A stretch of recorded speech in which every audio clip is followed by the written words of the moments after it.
హృదయాల్లో ఫలింప చేయండి. పాటల ద్వారా మిమ్మల్ని మహింపరిచారు. ఇద్దరుగా సంఘంగా కూడుకుని ఈ ప్రాంతంలో జరిగిస్తున్న మహాసభల్లో తమ్ముళ్ళు పడిన కష్టానికి పరసంబంధమైన ప్రతి దీవెన ఆ బిడ్డలకు ప్రసాదించండి. చిన్న వయసులో వాక్యం మీద ఉన్న ప్రేమ మీ కృప బిడ్డలకు ఇచ్చారు.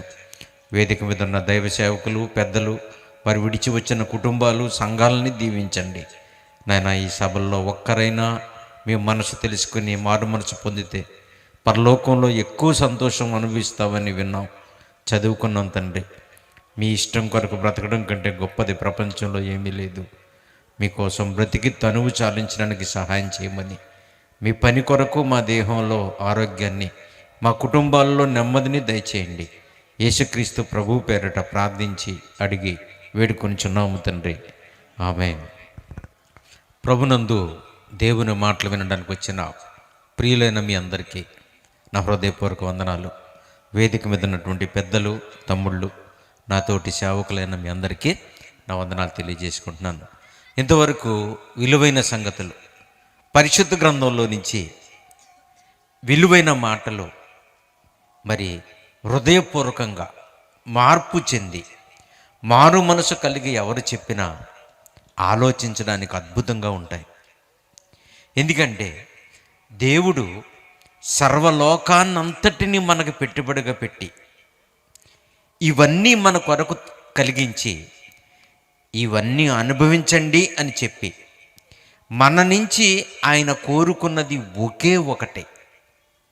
దేవుని బిడ్డలారా, చాలామంది దేవుడికి చాలా ఇవ్వాలి అనుకుంటారు, ఇస్తూ ఉంటారు, చూస్తూ ఉంటాం. ఎందుకంటే దేవుడికిస్తే మనల్ని దీవిస్తాడు, దేవుడికిస్తే మనల్ని ప్రేమిస్తాడు అని మన మంచి మనసుతో దేవుని కొరకు కానుకలు, అర్పణలు పట్టుకెళ్ళిస్తూ ఉంటాం. మంచిదే.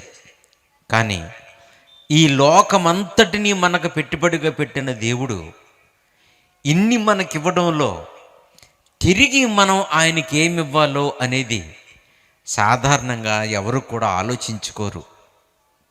దేవుడు కూడా మనలాంటి జీర్ణ వ్యవస్థ ఉన్నవాడే అనుకుంటాం. దేవుడు కూడా మనం తినేది తింటాడు అనుకుంటాం. వింటున్నారు కదా? దేవుడికి కూడా మానవ సంబంధాలు ఉంటాయనుకుంటున్నారు చాలామంది. దేవుడికి కూడా మనలాంటి బలహీనతలు ఉంటాయనుకుంటున్నారు, మనలాంటి ఆకలి దప్పులు ఉంటాయనుకుంటున్నారు. దేవుడు కూడా అప్పుడప్పుడు మనలాగనే బలహీనుడు అనుకుంటున్నారు. కాదు ప్రియులారా, దేవుణ్ణే సరిగా అర్థం చేసుకోకపోతే, దేవుని కొరకే ఉన్నతంగా ఆలోచించకపోతే మట్టి మనుషులమైన మనకి ఈ మట్టి లోకం మీద మోజు ఎలా పోతుంది? వైరాగ్యం ఎలా వస్తుంది? ఇప్పుడు వరకు తమ్ముడు పాడిన ఆ పాటలో ఎంత అర్థం ఉందో చూసారా గిద్యోను గారు? ఎంత అర్థం ఉందో చూడండి. మనతో రాని దాని కొరకు మనం పోరాడుతున్నామంట. దేవుని బిడ్డలారా, ఈ అన్ని విషయాలు తెలియాలంటే మనిషిలో జరగవలసింది ఒకే ఒకటి, అదే మన మార్పు. మనలో మార్పు కలగాలి. మన ఆలోచనని దేవుని వైపుకు మళ్ళించుకోవాలి. మన ఆలోచన స్థితిని దేవుని కొరకు ఆలోచించినట్లుగా చేసుకోవాలి. ఎందుకంటే ఈ లోకము, ఇందులో పరిస్థితులు, ఇప్పుడు పెరిగిపోతున్న జనాభా, ఇవన్నీ చూస్తుంటే మనిషి ఆలోచించుకునేటంత తీరిక లేదు. తెలుసా మీకు?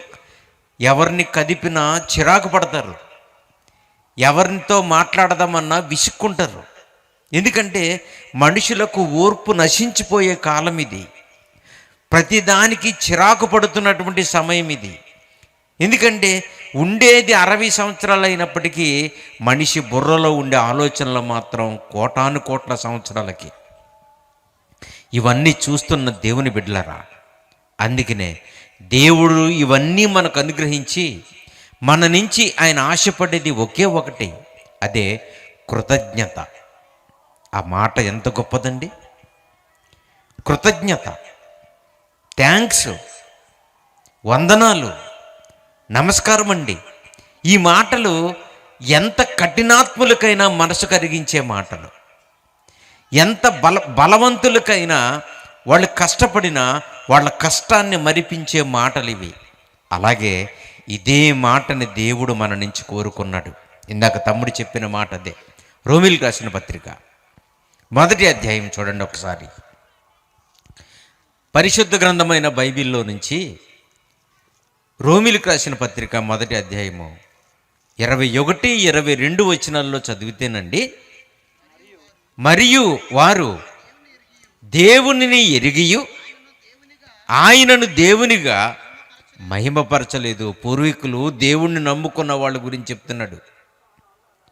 వాళ్ళు ఏదో ఒక రకంగా ఈ వింతల ప్రపంచంలో యెహోవా దేవుడని, ఆయనే మనకి తండ్రని, ఆయన మన కొరకు యేసుక్రీస్తు ప్రభువుని లోకానికి పంపించాడని ఇప్పుడు తరాలు ఎలాగైతే తెలుసుకున్నాయో, పూర్వకాలంలో కూడా ఇశ్రాయేలీలు అనే ప్రజలు ఉన్నారు భూమి మీద, ఇప్పటికీ ఉన్నారు. యుద్ధం జరుగుతున్నటువంటి సందర్భాన్ని మీరు జ్ఞాపకం చేసుకుంటే, పాలస్తీనా ఇజ్రాయెల్ దేశానికి యుద్ధం జరుగుతుంది కదా, ఆ ప్రజలే వీళ్ళు పూర్వకాలంలో దేవుణ్ణి బాగా తెలుసుకున్నారంట. ఏమండి, ఇన్ని కోటాను కోట్ల మంది దేవతలు దేవుళ్ళు ఉన్న ఈ ప్రపంచం ప్రజల్లో, మన దేశంలోనే కాదండి, ఇతర దేశాల్లో కూడా పూర్వకాలంలో దేవతలు ఉండేవారు. వారికి దేవాలయాలు ఉండేవి, వాళ్ళు విగ్రహార్థన చేసేవారు అప్పుడు కూడాను. అయితే అలాంటి సందర్భంలో మొట్టమొదటిగా సత్య సంబంధమైన దేవుడు యెహోవా అని తెలుసుకున్నటువంటి ప్రజలు ఇశ్రాయేలీలు. వాళ్ళు ఏం చేశారంటే, ఏదో రకంగా దేవుణ్ణి తెలుసుకున్నారు, ఏదో రకంగా మనసును మార్చుకున్నారు, ఏదో రకంగా దేవుడు ఆజ్ఞలు పాటించడానికి సిద్ధపడి వచ్చారు. వాళ్ళకి దేవుడు చక్కగా భూమి మీద వెనక్కి తిరిగి చూసుకోవాల్సిన అవసరం లేకుండా చల్లగా బ్రతికి మట్టిలోకి వెళ్ళిపోయే అద్భుతమైన మార్గాన్ని ప్రబోధించాడు. అదే ధర్మశాస్త్రం అని చదువుకుంటాం మనం. ఇంకా వెనక్కి తిరిగి చూసుకోవసరం లేకుండా ఎవరితో ఎలా బ్రతకాలో, ఎవరిని ఎలా గౌరవించుకోవాలో, తల్లిదండ్రులు పిల్లల్ని ఎలా ప్రేమించాలో, పిల్లలు తల్లిదండ్రులను ఎలా గౌరవించాలో, పొరుగువాడు మనకి ఏమవుతాడో, వాడి నుంచి మనం ఆశపడితే వాళ్ళ కుటుంబం ఏమైపోతుందో అన్నీ కూడా విపులంగా రాయించి అద్భుతమైన మార్గాన్ని వాళ్ళకి చూపించాడు. అదే ధర్మశాస్త్రం. మొట్టమొదటిగా ప్రజలకి దైవ సందేశం అనే దానిని ఆజ్ఞలు ప్రకారంగా అందుకున్నది ఇశ్రాయేలీలు. ఆ తర్వాత గౌతమ బుద్ధుడు క్రీస్తుకు పూర్వం 300 సంవత్సరాల కాలంలో అష్టాంగ మార్గాన్ని ప్రబోధించాడు. నేను చెప్పింది, ఇప్పుడు మనం చదువుకున్నది బుద్ధుడు గారి కంటే ముందటి కాలాన్ని సంగతి చెప్తున్నాను మీకు. నేను ఆలోచించాలి. దైవ సందేశాన్ని ఆజ్ఞల ప్రకారంగా అందించాలి అని చెప్పింది మొట్టమొదటిగా ఈ ప్రపంచానికి దేవుడైన యెహోవా. ఆయన సర్వ ప్రపంచ ప్రజల ఆత్మలకు తండ్రి, మనందరికీ తండ్రి. ఒక్కడే దేవుడు బిడ్డలారా, ఒక్కడే తండ్రి మనల్ని పుట్టించింది, ఒక్కడే దేవుడు మనల్ని కలిగించింది, ఒక్కడేనండి ఈ ప్రపంచాన్ని ఇంత అద్భుతంగా చేసింది. ఒక్కడే అని ఎందుకు అంటున్నానంటే, దేవుడు శక్తిలో లోపమున్నవాడు కాదు. 10 మంది సహాయం అవసరం లేదు ఆయనకి. ఆన్ ద స్పాట్ ఎప్పుడైనా ఏదైనా చెయ్యగలవాడిని నేను నమ్ముకున్నాను. ఈ మాట చెప్పినప్పుడల్లా నాకు విషయం గుర్తొస్తుందండి. ఏమండి, అదేంటంటే, చిన్నప్పుడు పాటలు రావడానికి రేడియో ఉండేదండి. చిన్నప్పుడు వార్తలు రావడానికి, పాటలు రావడానికి రేడియో ఉండేది. మీకు కూడా తెలుసు, పెద్దోళ్ళకి తెలుసు. అలాగే ఫోటో తీయడానికి కెమెరా ఉండేదండి స్పెషల్గా. అందరం కూడా స్టూడియోకి వెళ్ళి ఫోటోలు తీయించుకునేవాళ్ళు. ఇప్పుడు అలాంటివి ఏమీ లేవు కదమ్మా, సెల్ ఫోన్ వచ్చేసింది కనుక. Very good. ఇది వరకు చేతితో రాసేటువంటి బోర్డులు ఉండేయండి, బ్యానర్స్ ఉండేయండి. కానీ ఇప్పుడు ప్రింటింగ్ ప్రెస్ వచ్చేసింది, ఫ్లెక్స్లు వచ్చేసాయి. అలాంటివి ఏమీ కనపడడం లేదు. పూర్వకాలం నుంచి చూస్తున్నవి ఇప్పుడు మారిపోయినాయి. మాటలు రావడానికి, పాటలు రావడానికి స్పెషల్గా రేడియో ఒకటి ఉండేది, ఫోటోలు తీసుకోవడానికి కెమెరా ఉండేది, రికార్డింగ్ చేసుకోవడానికి టేప్ రికార్డు ఉండేది కదండి. చూడండి మీకు ఇలాంటిది. అదో ఫోటో తీయించుకోవాలంటే కెమెరా కొనుక్కోవాలి, పాటలు వినాలంటే రేడియో కొనుక్కోవాలి, మన మాటలు రికార్డ్ చేసుకోవాలంటే టేప్ రికార్డు కొనుక్కోవాలి. చూసారా, మనం పొద్దున్నే పడుకుని తెల్లవారు లేవాలంటే అలారం కొనుక్కుని పెట్టుకోవాలి మంచం దగ్గర. కానీ ఇప్పుడు అన్నీ ఒక దాంట్లోకి వచ్చేసాయి. All in one. Cell phone అంటే ఏమనుకుంటున్నారు? ఏమా, ఇది వచ్చాక పనులన్నీ వేగంగా జరిగిపోతున్నాయి అనుకుంటున్నారా? మంచి పనులే కాదు, చెడ్డ పనులు కూడా వేగంగా దూసుకుపోతున్నాయి. జరుగుతున్న మర్డర్లన్నీ దీని చలవ వల్ల జరుగుతున్నాయి, దీని సహకారంతో జరుగుతున్నాయి. ఆడపిల్లలు చెరిపేయడం, స్కెచ్ గీయడం, ప్లాన్ చేయడం, ఇదే. రాజకీయ నాయకులు ఒకరినొకరు విమర్శించుకోవడం, తిట్టుకోవడం, నరుక్కోవడం, ఏమా, దీనివల్ల జరుగుతుంది. మానవత్వం నశించిపోయింది కనుక దీంట్లోకి అన్నీ వచ్చేసాయి. దీంట్లో కెమెరా ఉంది, దీంట్లో ఆడియో ఉంది, రికార్డర్ ఉంది, దీంట్లో వీడియో ఉంది, దీంట్లో అన్నీ ఉన్నాయి మనకి. అలాగనే దేవుని బిడ్డలారా, దేవుడు అనగానే సర్వశక్తిమంతుడు. మీరు బాగా వినాలి. ఆయనలో సైంటిస్ట్ ఉన్నాడు, ఆయనలో బిల్డర్ ఉన్నాడు, బిల్డర్. ఆయనలో ఫిలాసఫర్ ఉన్నాడు, ఆయనలో తండ్రి ఉన్నాడు, ఆయనలో తల్లి ఉంది. ఏమండి, అన్నీ కలిగిన ఒకే ఒక్క దేవుడు ఈ ప్రపంచంలో యెహోవా దేవుడు. అన్నీ కలిగినటువంటి దేవుడు యెహోవా తండ్రి. అందుకే ఆ ఒక్కడే ఆ ఒక్కడే ఆ ఒక్కడే అని బైబిల్ చెప్తూ ఉంటుంది. ఏమండి, దేవుడు ఒక్కడే అని బైబిల్ చెప్తా గల కారణం ఏంటంటే, ఒక్కడే. ఒక భార్యకి ఒక్కడే భర్త, ఒక ఇంటికి ఒక్కడే తండ్రి, ఒక్కడే తండ్రి. ఇద్దరు తండ్రులు ఉండటం మంచి పద్ధతి కాదు. ఒక స్త్రీకి ఇద్దరు భర్తలు ఉండకూడదు, ఒక భర్తకి ఇద్దరు స్త్రీలు ఉండకూడదు. దేవుని బిడ్డలారా, ఇది నైతికత, కట్టుబాట్లు ఇవి. మరి దీన్ని దేవుడికి ఎందుకు ఆలోచించం? మనం ఎందుకు ఆలోచించమంటే, మనం కూడా తప్పులు చేస్తాం కాబట్టి. మన తప్పుని దేవుడికి అంటగడితే బాగుంటుందని. చూసారా? కాబట్టి ప్రభునందు ప్రియులారా, పూర్వీకులైన ఇశ్రాయేలీలు దేవునిని కళ్ళారా చూసి అద్భుతాలు చూసినటువంటి వాళ్ళు దేవుడిని ఎరిగియో దేవునిగా మహిమపరచలేదంట. చదువుదామండి, రోమీయులకు రాసిన పత్రిక 1వ అధ్యాయం 21-22 వచనాలు.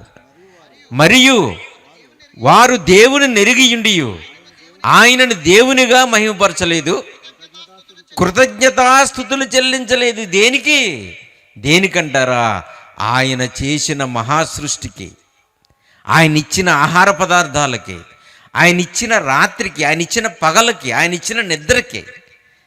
ఏమండి, థ్యాంక్స్ చెప్పడం మొదలు పెడితే మన జీవితం సరిపోదండి దేవుడికి. మీరు ఎన్నైతే భూమి మీదకి వచ్చి ఉపయోగించుకుంటున్నారో ప్రతిదానికి దేవుడికి ఏం చెప్పాలమ్మా? థ్యాంక్స్ చెప్పాలి, వందనాలు చెప్పాలి, కృతజ్ఞతాస్తుతులు చెల్లించాలి.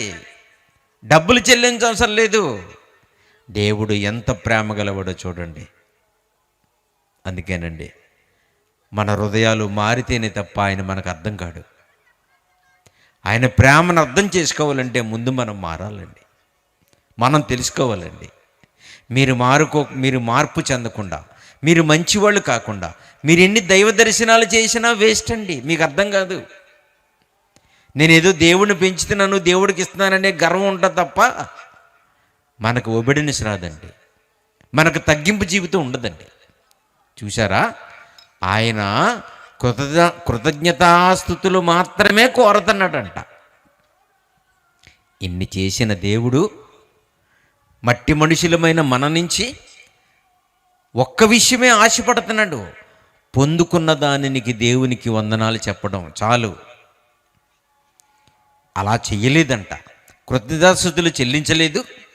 కానీ తమ వాదముల యందు వ్యర్థులైపోయారు. దేవుడి గురించి ఎన్ని వాదనలు ఉన్నాయో తెలుసా? ప్రకృతిలో, సృష్టిలో ఎన్ని వాదనలు ఉన్నాయో.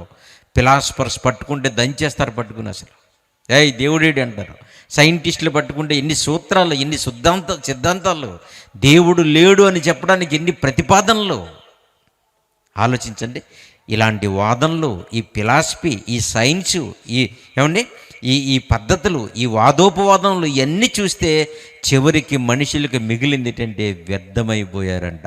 వాదించిన వాగ్దాట కలిగినటువంటి మనుషులు ఏరి ఈరోజు? అలెగ్జాండర్, రుద్రమాదేవి ఏది? కత్తి పట్టుకుని కథన రంగానికి తొక్కి వెళ్ళి శత్రువులతో పోరాడొచ్చినటువంటి నాయకురాలు నాగమ్మేది, రుద్రమాదేవి ఏది? ఏరి మహానుభావులు ఏరి? స్పీచ్ ఇస్తుంటే స్టేజ్ మీద నిలబడి మాట్లాడుతుంటే సభంతని పిన్ డ్రాప్ సైలెంట్ చేసిన ఆ మాటకారులు ఏరి వ్యర్థమైపోయారు. ఏమి సాధించారు? కార్ల్ మార్క్స్ తీసిన సిద్ధాంతం ఏం సాధించింది? ఎవరికి లాభంగా ఉంది? ఉన్నవాడిని కొట్టి పేదవాడికి పెట్టాలనుకునేది ఏం సాధించాం మనం? దేవుని బిడ్డలారా, కానీ ప్రేమతత్వాన్ని నేర్పిన క్రీస్తు మాటలు మనుషుల్లో మొట్టమొదటి నుంచి ఉండుంటే ఈ ప్రపంచం ఇంత దారుణంగా ఉండేది. ఆలోచించండి ప్రియులారా. అందుకనే తమ వాదములు యందు వ్యర్థులైపోయిరి, వారి అవివేకమైన హృదయము అందక. ఈ మాట ఎంత భయంకరమైనదో తెలుసండి. నిజంగా మనసు పెట్టి ఆలోచిస్తే ఈ మాట ఎవరి జీవితాల్లో కూడా నెరవేరకూడదండి. అంత భయంకరమైంది. ఎందుకంటే దేవుణ్ణి తెలుసుకోవడానికి దేవుడు మనకిచ్చిన ఏకైక సాధనం మన హృదయం. దీని ద్వారానే ఆయన మనం గ్రహించుకోవాలి. దేవుణ్ణి తెలుసుకోవడానికి దేవుడు మనకిచ్చినటువంటి ఒకే ఒక ఆయుధం, ఒకే ఒక సాధనం, ఒకే ఒక మార్గం మన మనసు, మన హృదయం అండి. ఇది అవివేకమైపోతే చివరికి ఏమైపోద్దంటే అంధకారం అయిపోతుందంట. అంధకారం అంటే మీకు తెలుసు, కటిక చీకటి. హృదయం ఆరిపోతే ఈ సృష్టిలో దేవుడు తప్ప అన్నీ కనబడతాయి, పరలోక రాజ్యం తప్ప అన్నీ కనబడతాయి, స్వర్గం వెళ్ళాలనే ఆశ తప్ప అన్నీ సంపాదించుకోవాలని ఆశలు ఉంటాయి. ఎప్పుడంటారా? ఆ హృదయం మారిపోయినప్పుడు, అంధకారం అయిపోయినప్పుడు. ఈ మాట ఎలాంటి చూడండి. వారి అవివేక హృదయము అంధకారం అయిపోయింది. లేకపోతే ఈ హత్యలేంటండి? ఏమండి, ఒక ఆమెని ప్రేమించి వాడుకుని 110 ముక్కలుగా నరికేశాడు, కోడిని నరికినట్టు. వార్తాపత్రికలు చదువుతున్నాం, న్యూస్లో చదువుతున్నాం. ఇవి చదవడం వార్తలు చదివే వాళ్ళకి అలవాటైపోయింది. వార్తలు చదివే వాళ్ళకి అలవాటైపోయినాయి. ఏం అలవాటైపోయినాయి? ఈ హత్యలు, ఈ మానభంగాలు, ఈ మర్డర్లు, ఈ గొడవలు, ఈ పద్ధతులు వాళ్ళకి రొటీన్ అయిపోయినాయి. అందుకని అనర్గళంగా చదివేస్తున్నారు. వాళ్ళు చదువుతున్నారు, మనం చూస్తున్నాం. వాళ్ళు చదువుతున్నారు, మనం చూస్తున్నాం. వాళ్ళు రాస్తున్నారు, మనం చదువుకుంటున్నాం పేపర్లో. ఎవరు ఆలోచిస్తున్నారు? ఇదేంటిది? ఇది సమాజమా? ఇది శ్మశానమా, లోకమా? వీళ్ళ మనుషులా, రాక్షసులా? ఇలాంటి గొడవలు జరుగుతుంటే ప్రభుత్వాలు నిమ్మకు నీరునెత్తినట్టుగా కూర్చుని ఏమండి ఎవరికి వాళ్ళు చూసుకుంటుంటే ఈ సమాజాన్ని ఎవరు బాగు చేస్తారు? ఒకవేళ దేవుడి గురించి చెబుదామంటే మతం అంటారు, ఒకసారి దేవుని గురించి ప్రకటిద్దామంటే మతం చెప్పకూడదంటారు. ఏంటిది అసలు? పోనీ మీరు బాగు చేయరు, మమ్మల్ని బాగు చేయనివ్వరు. ఏంటి లోకం? ఏంటి మన భారతీయులు? ఏంటి మన అన్నదమ్ములు? ఏంటి మన బిడ్డలు? ఎక్కడికి వెళ్ళిపోతుంది సమాజం? ఆలోచించండి. ఏమండి, ఒక చెల్లిని ప్రేమించి ఆమెతో సంసారం చేసుకుని చిన్న గొడవలు వచ్చినందుకు అండి నరికి పారేసి 110 ముక్కలుగా కోడిని నరికినట్టు నరికేసేసి ఫ్రిడ్జ్లో పెట్టేసాడంట. చిన్న చిన్న ముక్కలుగా నరికి పారేసి ఫ్రిడ్జ్లో పెట్టేశాడంట. అది గుండె రాయది. సాటి మనిషిని కళ్ళ ముందు కనబడుతూ తిరుగుతున్న మన సహోదరుల్ని కనీసం మానవత్వం కూడా చూపించకపోతే, వాళ్ళు మనుషులని చంపితే తిరిగి వాళ్ళ ప్రాణాన్ని తిరిగి ఇవ్వలేమని తెలిసి కూడా ఇంత అధ్వానంగా ప్రవర్తిస్తున్నారంటే అది గుండె రాయది. ఏమనాల దాన్ని? వాడికి హృదయం ఉందనాలా, అంధకారం అయిపోయిందనాలా? ప్రియులారా ఆలోచించండి. 50 రూపాయలకి చంపేశారండి. కేవలం 50 రూపాయలకి చంపేశారు, మర్డర్ చేశారు. ఏంటి కేసులు వింటుంటే, ఈ వార్తలు చదువుతుంటే, ఈ జరుగుతున్నవి చూపిస్తుంటే నిజంగా ఇది లోకమా? ఇలాంటి ట్రెండ్లో ఉన్నామా? ఇలాంటి మనుషుల మధ్య బ్రతుకుతున్నామా అనేటువంటి భయం కలుగుతుంది ప్రియులారా. విచిత్రమైన సంగతులండి. మనొక రోజు వార్తల్లో చూపించినప్పుడు నేను చూశాను ప్రియులారా. అదేంటంటే ఒక అబ్బాయికి అమ్మాయికి పెళ్లి కుదిరింది. పెద్దలు కుదిర్చిన పెళ్ళే, పెద్దవాళ్ళు కుదిర్చిన పెళ్ళి కుదిరింది. పెళ్లి కుదిరితే అన్నీ సెట్ చేసుకున్నారు. ఫోటోలు తీయడానికి కెమెరామ్యాన్ పెట్టుకున్నారు. భోజనం వండేవాళ్ళని పెట్టుకున్నారు. బంధుమిత్రుల్ని, బాజా భజంత్రీల్ని అన్నీ ఏర్పాటు చేసుకున్నారు. కానీ ఆ పెళ్లి సమయానికి కెమెరామ్యాన్ రాలేదంట, ఫొటోస్ తీసి ఆయన రాలేదంట. అంతే, ఈ పెళ్లి క్యాన్సిల్ అంది, అంతే పెళ్లి కూతురు. చిన్న విషయానికి ఎంత బ్రతిమలాడారో పెళ్లి పెద్దలు. వద్దమ్మా వద్దమ్మా, ఊరుకోమ్మా, వచ్చేస్తాడు, పెళ్లి చేసుకోండి, నాకు ఈ పెళ్ళి అవసరం లేదంది. కెమెరా లేకపోతే పెళ్లి మానేస్తారా? పరీక్షల్లో ఫెయిల్ అయిపోతే పైనుంచి దూకు చచ్చిపోతారా? నీ అవసరం తీరడానికి 50 రూపాయలు నీ దగ్గర లేవని ఎదుటివాడిని పొట్టన పెట్టుకుంటారా? సమాజమా ఇది? దేవుడి గురించి ఇన్ని పూజలు, ఇన్ని పురస్కారాలు, ఇన్ని ప్రార్థనలు, ఇన్ని వేదికలు, ఇన్ని ప్రసంగాలు జరుగుతుంటే సమాజం అంతకంతకు నాశనం అయిపోతుంటే ఏంటి అసలు మనం ఎక్కడ తప్పు చేస్తున్నాం ఆలోచించుకోరా? ఎక్కడ జరుగుతుంది పొరపాటు ఆలోచించుకోరా? తండ్రిని, పిల్లల్ని చెరిపేసే, కూతుర్ని చెరిపేసే తండ్రి అది అసలు గుండా రాయేది అసలు. ఆలోచించండి ప్రియులారా, ఇంకెంత దుర్మార్గమైన కార్యక్రమాలు చూడాలి ఈ ప్రపంచంలో. అందుకే మనుషుల మనసులను వికచింపచేసే విద్యా విధానాలు లేవు, మనుషులను మార్చే పద్ధతులు లేవండి ప్రపంచంలో. మనుషుల్ని మూర్ఖులుగానే ఉంచి అన్నీ జరుగుతున్నాయండి. మనుషుల్ని మూర్ఖులుగానే ఉంచి అన్నీ జరుగుతున్నాయి. పాఠాలు చెప్తున్నారు, పద్యాలు నేర్పిస్తున్నారు, దైవ విద్య నేర్పిస్తున్నారు, అన్నీ జరుగుతున్నాయి. కానీ మనుషులు మాత్రం మారేలా చేస్తలేదు. అలా మారాలంటే క్రీస్తు తమ హృదయాలలో వెలిగించుకోవాలి. దేవుని బిడ్డలారా, మానవ హృదయాలను వెలిగించే ఏకైక దేవుడిగా ఈ ప్రపంచంలోకి క్రీస్తు వచ్చాడని బైబిల్ చెప్తుంది. ఆయన చెప్పిన మాటలే మా జీవితాలను మార్చాయి. ఇంతగా గొంతు చించుకుని చెప్తున్నామంటే మేము ఎలా మారడానికి మా దేవుడు కారణం అండి. మా వాక్యం మేము చదివిన మీకు చెప్పే ఈ వాక్యాన్ని మేము ముందు చదువుకున్నామండి. నిజమే అనిపించింది. లోకాన్ని ఒక్కసారి చూసాం, ఇదంతా అబద్ధమని తెలిసిపోయింది, ఇదంతా మోసమని తెలిసిపోయింది. ఈ జరుగుతున్న కార్యక్రమాలన్నీ మనుషులు మూర్ఖత్వంతో జరుగుతున్నాయని, ప్రేమ చచ్చిపోయిందని తెలిసింది. అర్థం చేసుకోరా మరి ప్రియులరా? ఒక్కసారి మీ మనోనేత్రాన్ని వెలిగించుకుని చూస్తేనే తప్ప ఇవేమీ మనకు అర్థం కాదండి, మనకు అర్థం కాదు. అందుకే మనకు ముందు తరాలలో పుట్టిన మహానుభావులు, అపోస్తులు మొట్టమొదటిగా వాళ్ళ పరిచర్యలో చేసింది ఇదేనండి. బైబిల్లో ఉన్న పేతురు కానీ, పౌలు కానీ, ఏమండి ఫిలిప్పు కానీ, యోహాను గారు కానీ, లూకా గారు కానీ, వీళ్ళ మాటలేటంటేనండి మనుషులలో మార్పు తీసుకురావాలి. ఈరోజు మనుషులు మారాలి అని సేవ చేసే సేవకులు చాలా తక్కువ మంది అండి. మీరే చూడండి, మనుషులను మార్చాలి అని సేవ చేసేవాళ్ళు చాలా తక్కువ మంది.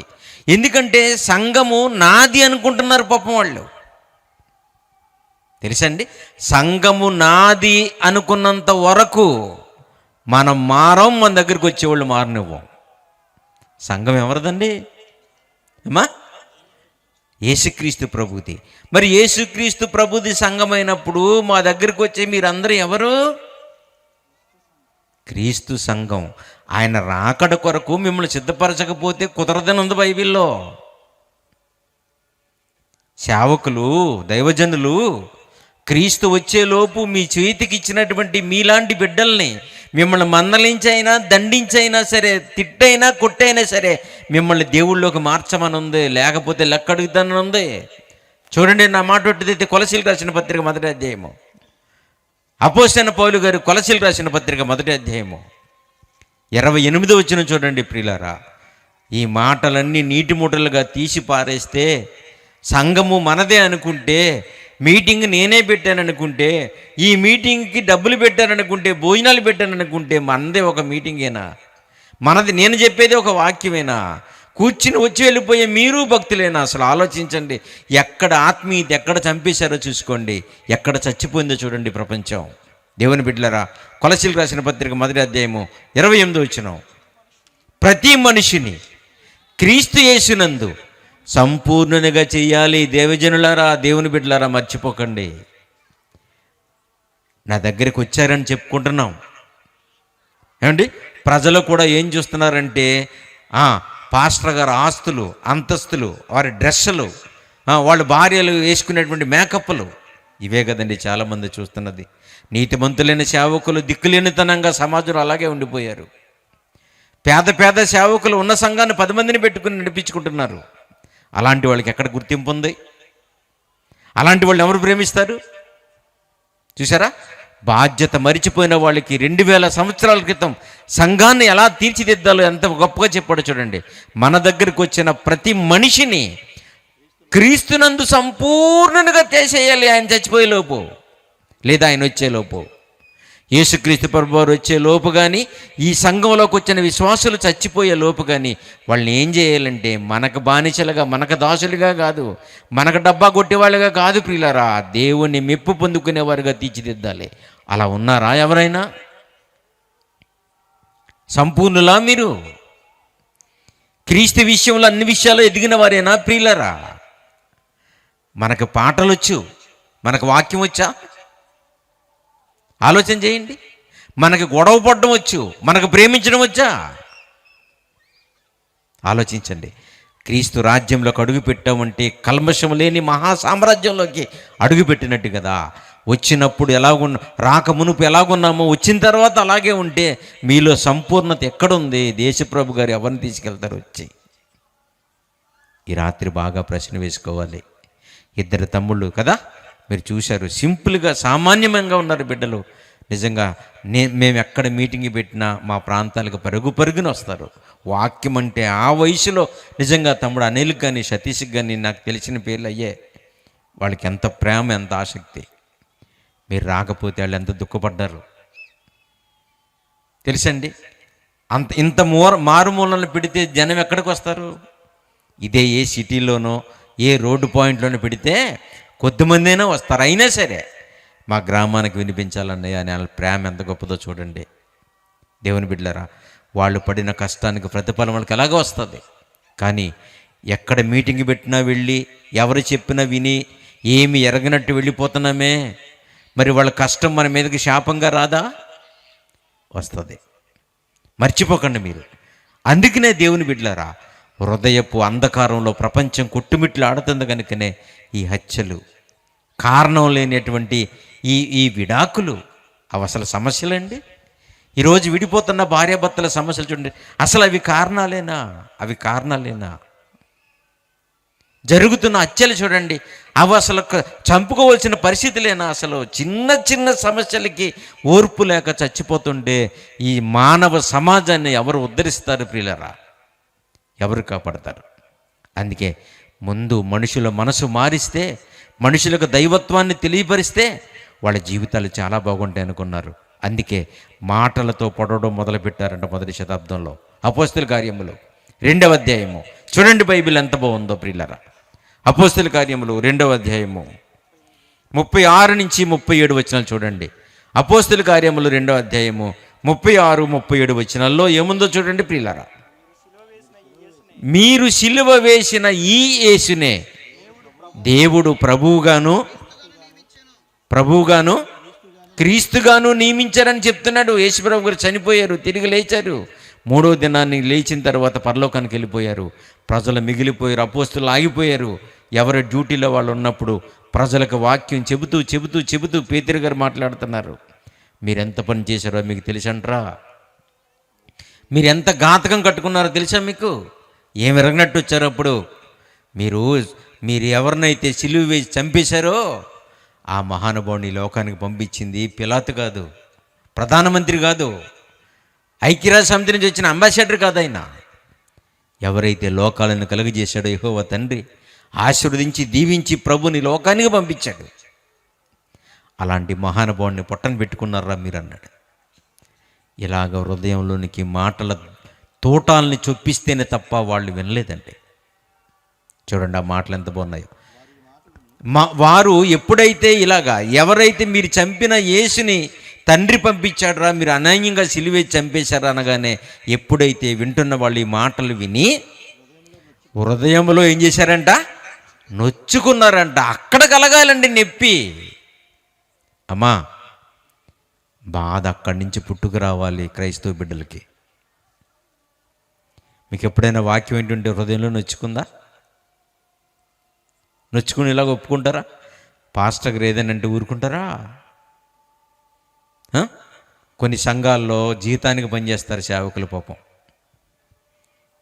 ఆ జీతం వల్ల ఆ సంఘంలో ఇన్ని ఒడిదుడుకులు, ఎన్ని గొడవలు ఉన్నా ఎవరిని ఏమనరు.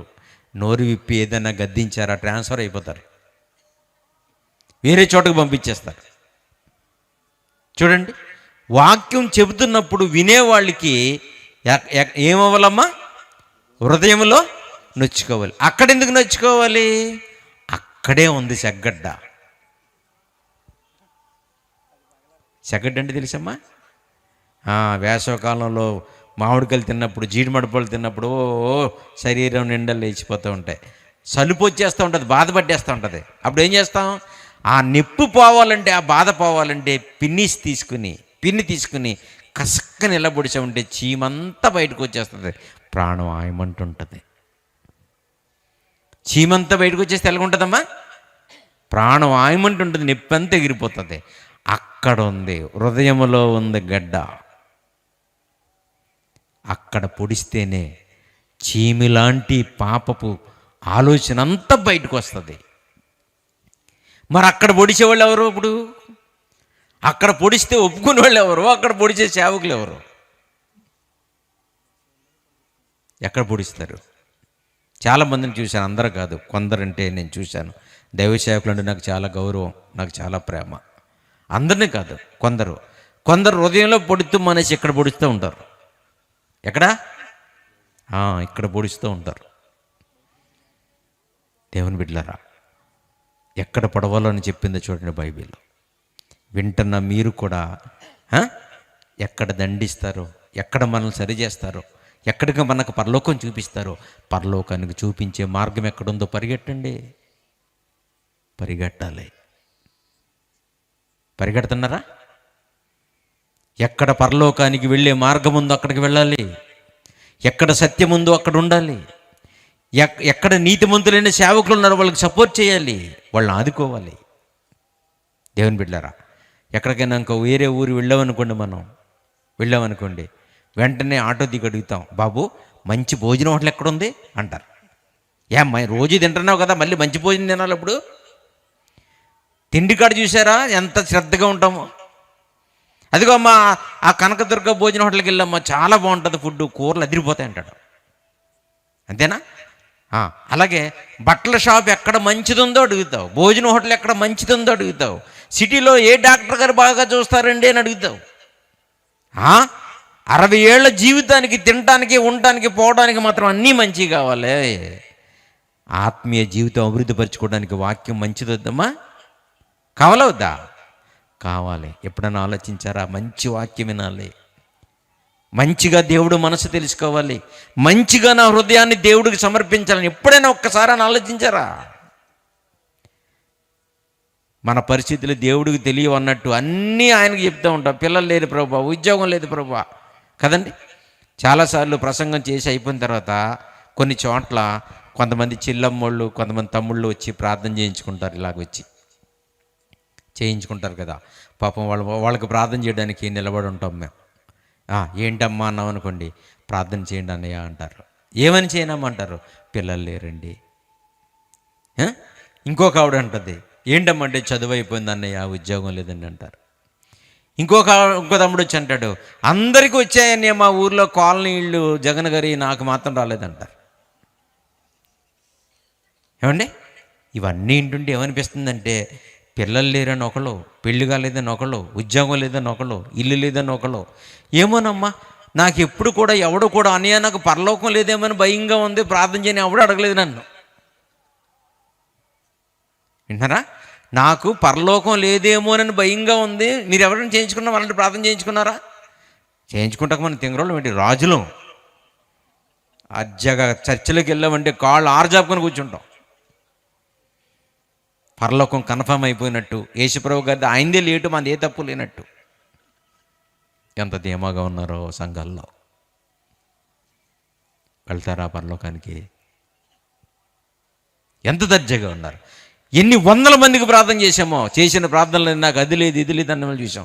చీపురు లేదు, కుండ లేదు, అన్నం లేదు, ఇల్లు లేదు అన్న వాళ్ళని చూశాను తప్ప నాకు పరలోకం లేదని ఎవరు అడగలేదు. ఎందుకంటే దాని అవసరమే లేదు ఎవరికైనా. దేనికోసం క్రీస్తులోకి వచ్చి ఎక్కడ ఆగిపోయారో ఈ రాత్రి మీరు ఆలోచించాలి తమ్ముళ్ళు, చెల్లెళ్ళు. దేనికోసం ఈ పోరాటం? ఇన్ని సుఖాలకు దూరంగా బ్రతుకుతూ లోకాన్ని అనుభవించకుండగా సగం పచ్చిం చేసి దేవుళ్ళలోకి వచ్చి బ్రతుకుతున్నాం మనం. ఏమి సాధించాలని వచ్చాం? వచ్చిన మీరు ఎక్కడ ఆగిపోయారు? ఎక్కడికి వెళ్ళాలని ప్రారంభించాం? ఈ జీవితం ఎక్కడ ఆగిపోయాం? చెక్ చేసుకోవాలి. చాలా ప్రమాదకరమైన స్థితిలో ఉన్నాం సుమా. ఆలోచించకపోతే మన మనసు మన మాట వినదు. చాలా ప్రమాదకరమైన స్థితిలో ఉన్నాం మనం. చూసారా, ఎక్కడ కొడితే మనిషి మారుతాడో, ఎక్కడ కొడితే దేవుని పాదాల దగ్గరికి వస్తాడో, ఎక్కడ గుచ్చుకునేలాగా వాక్యం చెప్తే వాళ్ళు దేవుడి కోసం ఉన్నతంగా బ్రతుకుతారో అక్కడ కొట్టాడండి పేతురు గారు.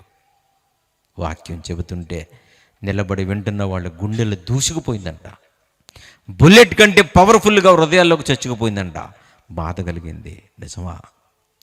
సర్వేశ్వరుడైన తండ్రి భూమి మీదకి పంపించిన మహానుభావుడు, మా రక్షణ కొరకు పాటుపడిన వాడిని మేము చంపేసుకున్నామా?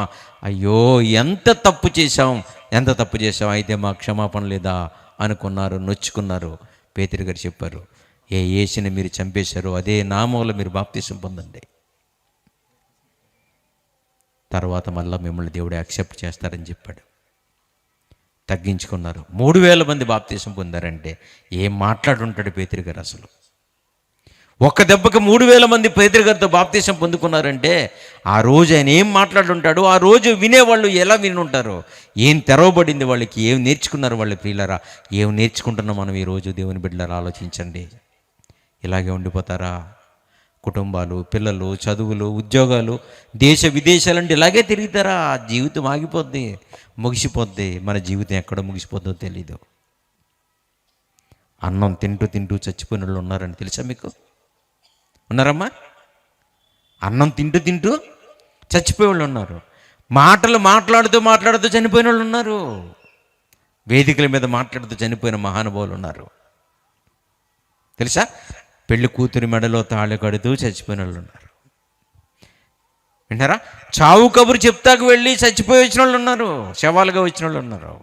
చావు విచిత్రమైనది, ఊహలకందనిది. అలాంటి మరణాన్ని ఎప్పుడు దగ్గర పెట్టుకుని బతుకుతున్నాం మనం. ఇంకా మిమ్మల్ని ఏది మోసం చేస్తుందో? మరి మిమ్మల్ని ఎవరు మోసం చేస్తున్నారు మారకుండా? మిమ్మల్ని ఎవరిని మభ్యపెడుతున్నారు మీ జీవితాలు మార్చుకోకుండా? ఇన్ని వాక్యాలు విన్న తర్వాత కూడా మనలో మార్పు కలగట్లేదంటే మిమ్మల్ని మోసగిస్తున్నది ఎవరమ్మా? ఒకసారి ఆలోచించండి. రాత్రి ఎక్కడికి వెళ్ళనివ్వట్లేదు మీరు వాక్యాన్ని. ఎక్కడికి వెళితే మీరు వాక్యం మారుతారో పేతురు గారు అక్కడికి ప్రయోగించారంట. హృదయంలో నొచ్చుకుని 3000 మంది ఒకే రోజు బాప్తీసం పొందుకున్నారంట. వాళ్ళందరూ ఇంకా లోకంలో ఉండకూడదు అనుకున్నారు, సంఘంలో ఉండాలనుకున్నారు, ప్రార్థనలోనే గడపాలనుకున్నారు, సహవాసంలో గడపాలనుకుంటున్నారు, సీరియల్కి షికార్లకి బయటికి పోకూడదు అనుకున్నారు. వద్దు, లోకం కంపది, ఈ లోకపు మాయలో ఉండకూడదు అనుకున్నారు. అవసరానికి మాత్రమే బ్రతకాలి, ఉన్న జీవితం అంతా దేవుడి సన్నిధిలో గడపాలనుకున్నారు. ఇంకా వాళ్ళు వచ్చిన త్యాగం ఏంటో తెలుసా? ఉన్నవన్నీ తెగనమ్మి చిరాస్తులను అమ్మేసి అపోస్తుల పదల దగ్గర పెట్టారు. ఈ డబ్బుతో మాలో పేదవాళ్ళు లేకుండా మీరే కాపాడండి. నేను ఉన్నవాడిని చెప్పుకోకూడదు, ఉన్నవాడిని చెప్పుకుంటే వాడి మీద పెత్తనం చలాయిస్తాను. నాది వాళ్ళది కలిపేసి అందరికీ సమానంగా పంచండి, ఎంత అన్నం పెట్టండి, మీ పాదాల దగ్గర ఉండనే ఉండన్నారు. అది మొట్టమొదటిసారిగా ఏర్పడిన సంఘం, అది పరలోకానికి వెళ్ళే సంఘం. అలాంటి సంఘాలని దేవుడు భూమి మీద చూడాలనుకున్నాడు. దేవుని బిడ్డలారా, ఆరిపోతున్నాం. క్రీస్తు వచ్చే వరకు వెలగవలసిన జీవితాలు మనవి.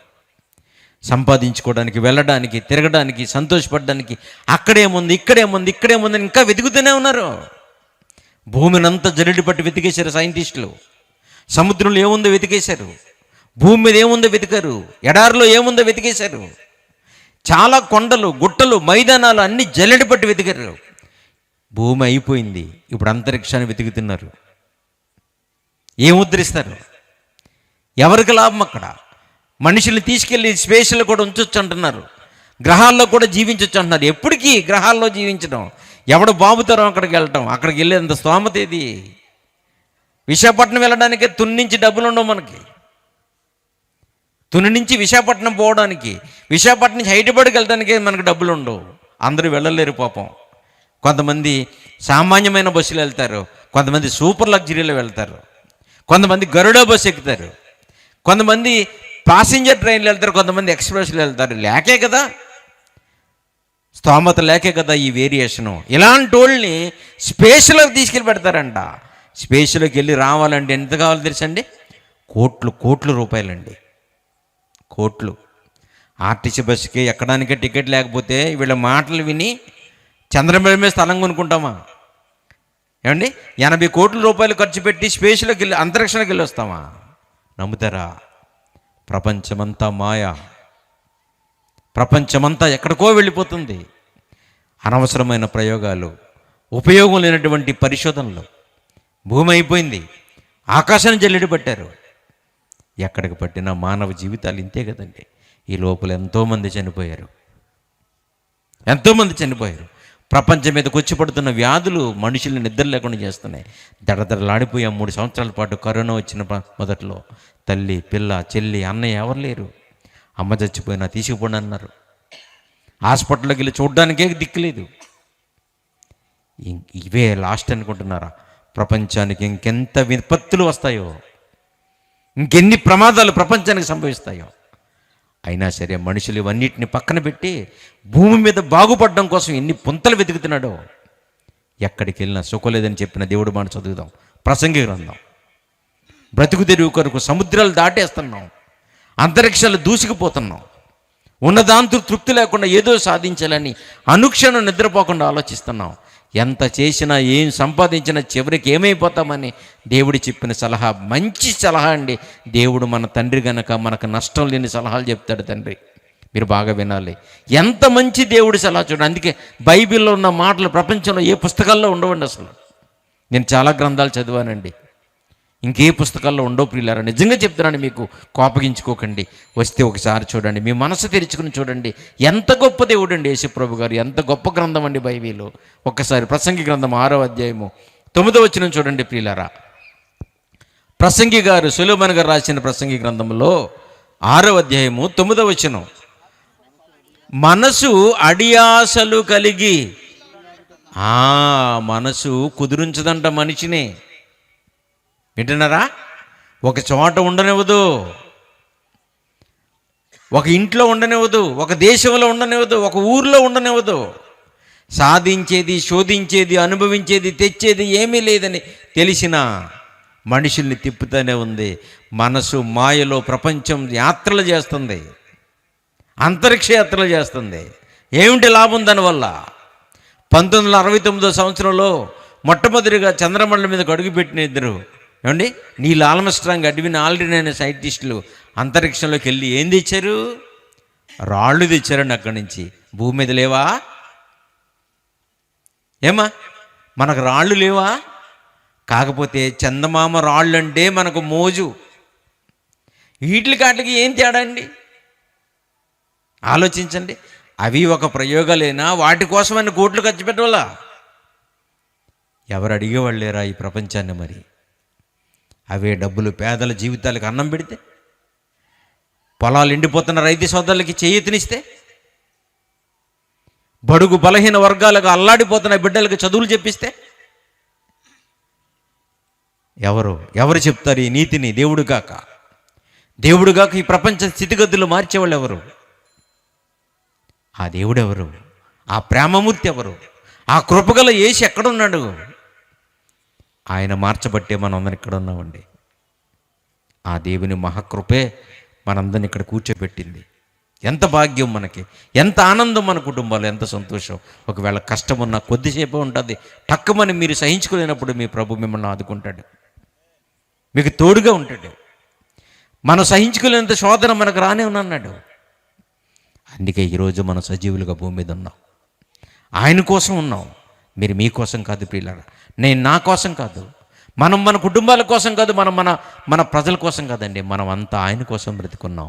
ఆయన పనిలో ఆయన జీవితాన్ని మనకి ఇచ్చాడు కనుక ఆ జీవితాన్ని 10 మందికి పంచడానికి ఈరోజు ప్రాణంతో ఉన్నాం.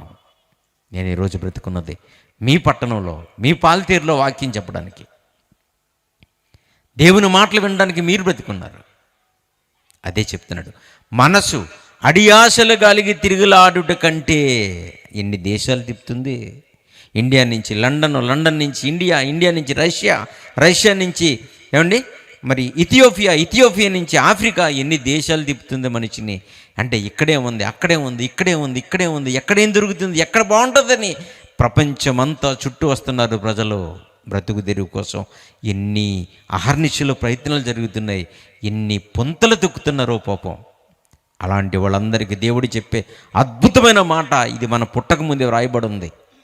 చూడండి, మనసు అడియాసలు కలిగి తిరుగులాడుట కంటే ఎదుట ఉన్న దానిని అనుభవించుట మేలు. ఎప్పుడు చెప్పాడండి, ఎప్పుడు చెప్పాడు?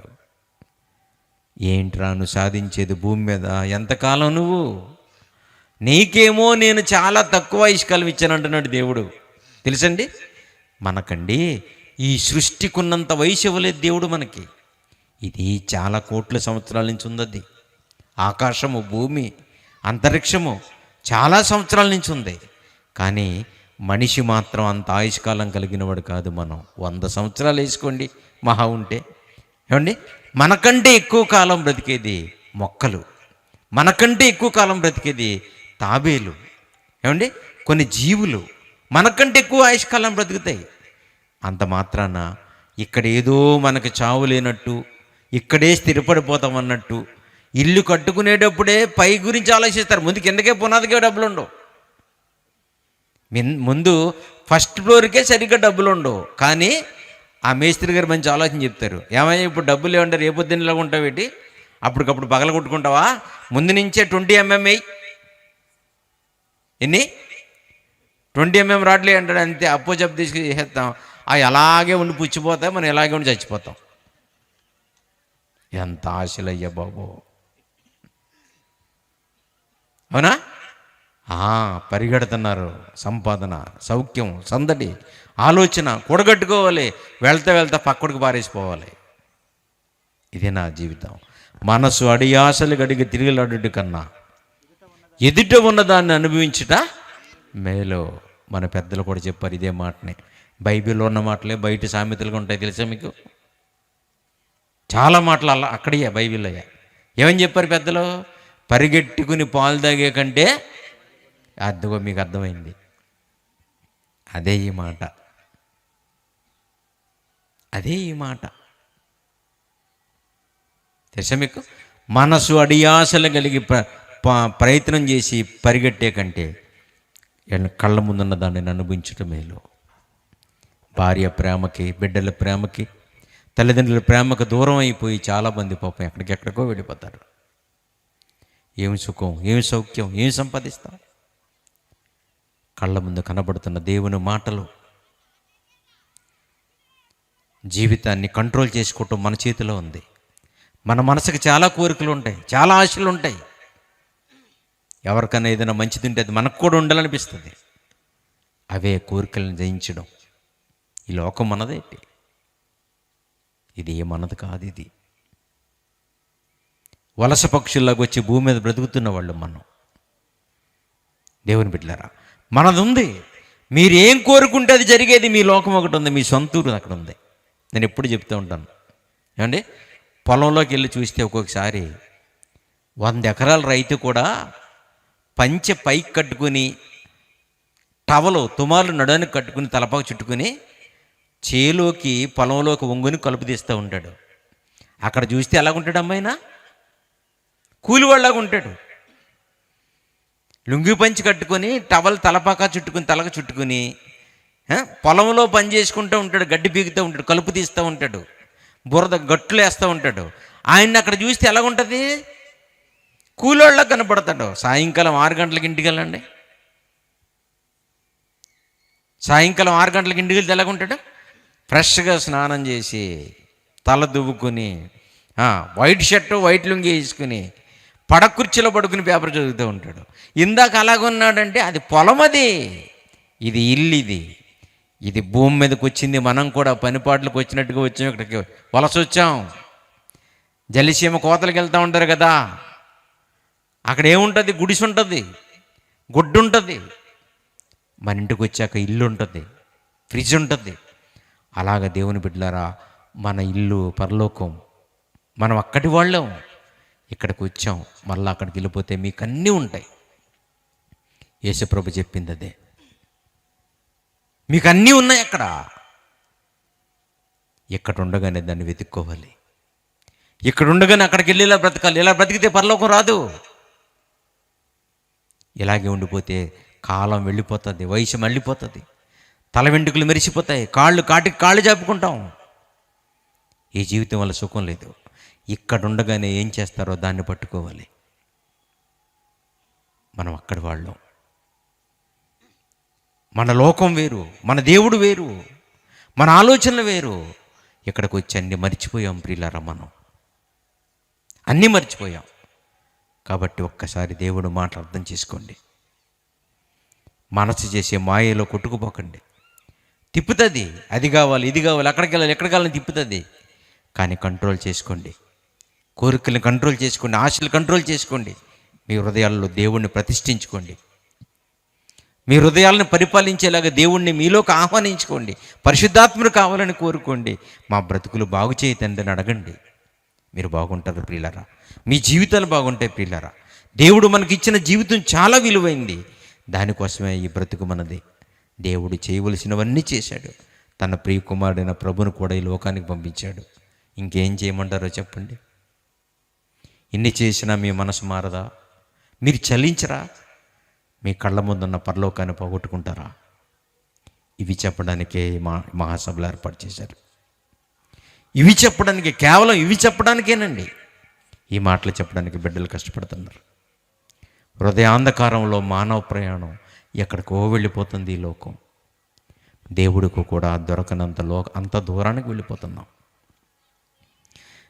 భూమి ఆకాశంలో కలుగజేయక ముందు నుంచి మనుషుల్ని పుట్టించి మనుషుల్ని నా దగ్గరికి తీసుకోవాలని ఆలోచన కలిగిన దేవునికి కూడా దక్కకుండా దూరం అయిపోతున్నాం. ఎక్కడికో వెళ్ళిపోతున్నాం మనం. ఈ రాత్రి బాగా ఆలోచించండి దేవుని బిడ్డలారా, బాగా ఆలోచించండి. మన తండ్రి దగ్గరికి మనం వెళ్ళిపోవాలి, మన లోకానికి మనం వెళ్ళిపోవాలి. ఇవన్నీ ఒట్టివే. ఈ ఆప్యాయతలు, అనురాగాలు కళ్ళు మూతపడక మునిపే ఇవన్నీ మనకి. దేవుని బిడ్డలారా, అందుకే యేసుప్రభు గారి మాటలు కానీ, యోబు గారు చెప్పిన సంగతులు కానీ మీ శ్రద్ధగా ఆలకించాలి. యోబు గారి బిడ్డలు చనిపోరని చెప్తే ఏం చెప్పాడమ్మా? యెహోవా ఇచ్చెను, యెహోవా తీసుకునేను, యెహోవా నామమునకే. బిడ్డలు చచ్చిపోతే దేవుడికి మహిమ అంటారు ఎవరన్నా? దేవుణ్ణి తిట్టరా? ఎవరన్నా చచ్చిపోతే లోకంలో చూస్తూ ఉంటాను నేను. ఫస్ట్ తిట్టిది ఎవరన్నా తెలిసిన దేవుణ్ణి. ఏమని? దేవుడు దేవుడు దేవుడు దేవుడు దేవుడా, ఊర్లో ఎంతమంది ఉండగా మా ఆయన దొరికాడు నీకు, ఈయనే తీసిపోయావా అని అడుగుతూ ఉంటారు. యోబు గారు ఏమన్నారు? అయ్యా నీ బిడ్డలు చనిపోయారు, సుడిగాలు వచ్చి బిల్డింగ్స్ అన్ని పడేసేసింది, నలిగిపోయారంటే అవునా, యెహోవా ఇచ్చెను, యెహోవా తీసుకున్నాను, యెహోవా నామానికి మహిమ. ఎంత దేవుణ్ణి నమ్మితే ఆ మాట వస్తుందండి. ఎంత నమ్మాడు? హృదయాన్ని పూర్తిగా దేవుడికి ఇస్తేనే అలాంటి మాటలు వస్తాయి. సగం దేవుడికి సగం లోకానికి ఇస్తే అసలు మనలో చలనం ఉండదు. ఈ రాత్రి బాగా ఆలోచించండి. రేపటి దినాన్ని కూడా మధురమైన మాటలు విందాం. లేచి నిలబడదాం, ప్రార్థన చేసుకుందాం. లేచి నిలబడదాం ప్రియులరా. ఈ మాటలు మీ హృదయాల్లో నిలవాలి. చెల్లెమ్మలుగా, తమ్ముళ్ళుగా, సేవకులుగా, సంఘాలుగా మనం అందరం మారాలి. మనం అందరం కుల మతాలకు అతీతులం, దేవుని బిడ్డలం. మీ మార్పు కోసమే ఈ వాక్యాలు, మనల్ని హెచ్చరించడానికి దేవుడు చెప్పిన సంగతులు. దేవునికి మాట ఇవ్వండి, తండ్రి మీకోసం బ్రతుకుతానని. ప్రవక్తల మాటలు, పరిశుద్ధుల మాటలు మన జీవితాల్లో కోటలుగా మిగిలిపోవాలి. ఏకీభవించండి ప్రార్థనలో. అడగండి తండ్రిని, అడగండి. మమ్మల్ని మిక్కిలిగా ప్రేమించిన మా తండ్రి, చివరిసారి మీ మాటలు చెప్పే అదృష్టాన్ని మీ బిడ్డలు కలిగించారు. రెండవ రాత్రి తండ్రి అద్భుతంగా ముగించుకోవడానికి మీ కృప చూపించారు. తమ్ముళ్ళు కష్టానికి ప్రతిఫలంగా మీ బిడ్డల్ని రప్పించారు. సేవకులు వచ్చారు, వారిని, వారి సంఘాలని, కుటుంబాలని దీవించండి తండ్రి. ఎంత గొప్ప దేవుడవు, ఎంత విలువైన మాటలు నీ పరిశుద్ధ గ్రంథంలో మొగరు రాయించారు తండ్రి. అవును తండ్రి, ఏదో సాధించాలనే మాయలో, మనసు చేస్తున్న మభ్యలో ప్రపంచం పరిగెడుతుంది. సాధించేది ఏమీ లేకపోయినా తన జీవితాన్ని అన్యాయంగా కోల్పోతున్నారు. ఏ కారణం చేత మీరు మమ్మల్ని భూమి మీదకి పంపించారో, ఎలాగైతే మీ కుమారులుగా తిరిగి రావాలని ఆశపడ్డారో బిడ్డలు అన్యాయం అయిపోతున్నారు. ప్రపంచం చెల్లచెదరైపోతుంది. మనుషుల సుఖాలు పట్టించుకోలేని పెద్దలు, మనుషుల సుఖాల కొరకు, మనుషుల మేలు కొరకు ఆలోచించలేనటువంటి చట్టాలు ప్రపంచంలో అనేకమైన చోట్ల చోటు చేసుకున్నాయి. తండ్రి, మీ బిడ్డల్ని మీ చట్టంతో మార్చండి. మీ వాక్యం మాకు ఎంత అవసరం తండ్రి. నీ భక్తులు నాయన పాపం చేయకుండా ఉండడానికి హృదయంలో వాక్యం పెట్టుకున్నారంట. ఇదిగో ఈ రాత్రి మిమ్మల్ని అడుగుతున్నాను తండ్రి, మా హృదయాల్లో కూడా మీ వాక్యం ఉంచండి. నీ బిడ్డల హృదయాల్లో మీ మాటలు ఉంచండి తండ్రి. దయతో బిడ్డల్ని క్షమించండి, మన్నించండి. మీ కొరకు ఉన్నతంగా బ్రతకడానికి సహాయం చేయండి. మా ప్రభు వచ్చే లోపల మేమందరం సిద్ధపడాలి తండ్రి. సిద్ధపరచండి, సిద్ధపరచండి, సిద్ధపరచండి. సంఘాలను సిద్ధపరచండి, సేవకులను సిద్ధపరచండి, విశ్వాసులను సిద్ధపరచండి. మీ ఆత్మశక్తిని అనుగ్రహించి అంత్యకాలంలో మీ బలమైన పునాది బిడ్డలకు అనుగ్రహించండి. రేపటి దినాన్ని కూడా మధురమైన మాటలు విని అదృష్టం కలిగించండి. మీ బిడ్డలకి చెప్పే ఆరోగ్యాన్ని, శక్తిని, బలమును మాకు, మా కుటుంబాలకి, సంఘాలకి దయచేయమని కూడి వచ్చిన ప్రతి బిడ్డని మీ చేతులకు అప్పగిస్తూ మా ప్రభును ప్రియకుమారుడైన యేసయ్య పేరట ప్రార్థించి అడిగి వేడుకొనిచున్నాము తండ్రి. ఆమేన్. ఆశీర్వదించేనా? ఆశీర్వదించేనా? చివరి ప్రార్థన చేస్తారా? మంచిది. చక్కటి మాటలు వినిపించి మనల్ని ఆత్మీయంగా బలపరిచిన దైవజనులకి ఈ యొక్క సభ తరపున క్రీస్తు నామములో మా కృతజ్ఞతలు. అందరూ కరతాళ ధ్వనులతో అన్నయ్య గారిని అభినందించవలసిందిగా కోరుతున్నాను. చాలా చక్కటి మాటలని చెప్పాను కదా, డోస్ పెరుగుతుందని. చాలా మంచి మాటలు. ప్రియమైన వాళ్ళారా,